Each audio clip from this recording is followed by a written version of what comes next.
again. Welcome to Sideline Managers with VB. This week a lot happened, like a lot. When I say a lot, I mean a lot. But first things first, all congratulations to Arsenal, the Gunners.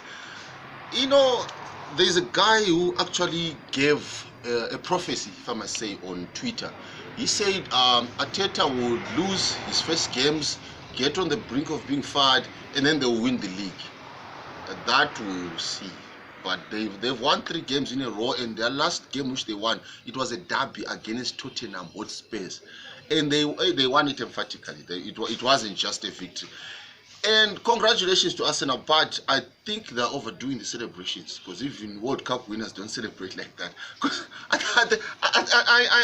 I'm just imagining this. I think even Arteta, when he was in the dressing room, he even gave a Mandela speech. Someone was like, "Hey, my boys, after all this suffering, finally victory has come." Because you know, like he's exaggerating, but but you know what? I'm happy for Arsenal. I mean, they've suffered a lot, and now I think it's high time we start trolling Arsenal fans. And they're actually coming out of hiding, because I was surprised on that day when they scored the first goal. A couple of guys jumped whom I've never seen supporting soccer in any way. So we move, and then Manchester United. What Aston Villa did to Manchester United, you know, that was uncalled for. Yes, they must win, but come on. You go to Old Trafford and then you win in Old Trafford. And then there's a video which was trending.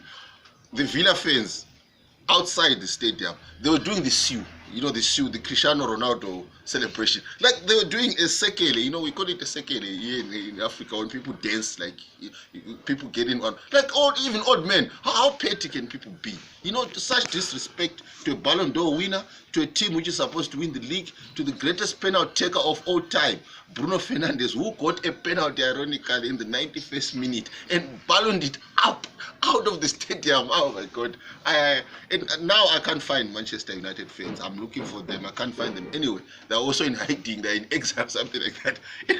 I think Tracy Champion's song, "Let's Talk About the Revolution," is supposed to be played, because Aston Villa came and they did a revolution and stole all the points from Manchester United. Moving on, Chelsea, Man City. Last time here I had 2 sideline managers from Chelsea.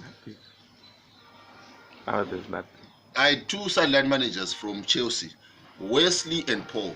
And those guys were emphatic. Those guys were confident. Those guys were coming up with ridiculous predictions. Like, we're going to beat them. The worst which can come is a draw. That's what Paul said. I caught Paul Pasha on this. I caught Wesley on this. And now I can't find them. I don't know where they are. I'm sure there's somewhere there. But Chelsea, it's not so bad. They lost to a quality team. Manchester City are the current champions. They played against each other in the Champions League final, and it was an even matched game. And then that man with 2 biblical names, Gabriel Jesus, is the one who made the difference, and he made the difference with a deflection. So I know Chelsea people say that, but it was a quality game, and I don't think Chelsea people can mumble or cry about anything. But knowing soccer fans, if the next game is not the desired result, and if it's not a win, someone will be trending, and will be trending on the out trending. Someone will be trending. I don't know who, but someone will be trending. And then the other game, which was the Liverpool versus Brentford. You know, Liverpool, those guys can't defend. I don't know. One, they can't defend the lead if they lead in the log table, and they can't even defend the actual lead when they're playing. And funny enough, they say Virgil van Dijk is the best defender of all time. That's what Liverpool fans say. But like a sieve, those guys leak.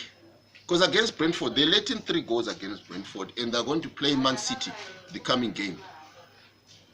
And it's going to be a game, because if, no disrespect to Brentford, but Brentford is smaller than Man City. They just came from the Championship. Man City are the champions in this past season. So if Liverpool can actually let Brentford score 3, Man City will score double or triple.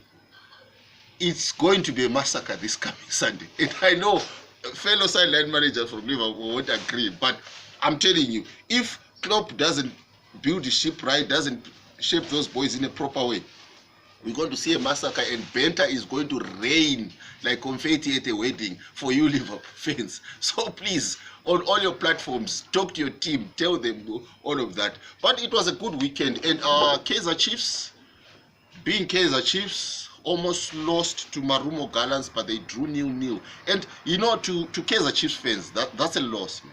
You know, because Kaizer Chiefs is a big team with history.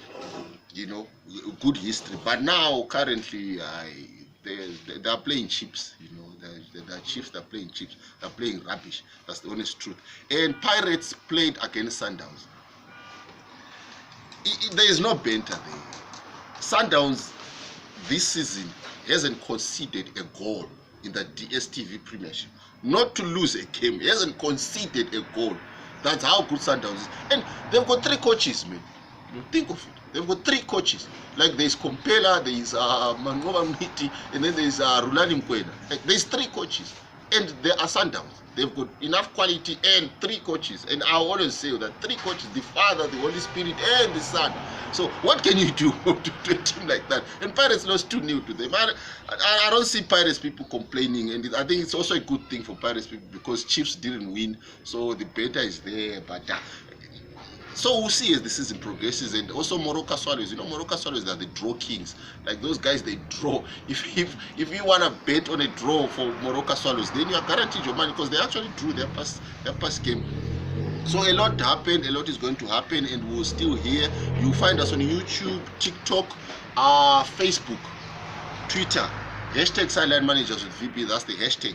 Join us there, come to the show, share your views on your team, but bring all the banter. That's what we want, because we want soccer in a comedic dimension. You know, we want the same way we watch soccer in our sitting rooms at the taverns where we watch soccer. We want that vibe. You know, we don't want this format when you come and try and speak like a politician. No, we'll do that when we're speaking of politics. This is soccer. You know, you must be free. Just you mustn't swear.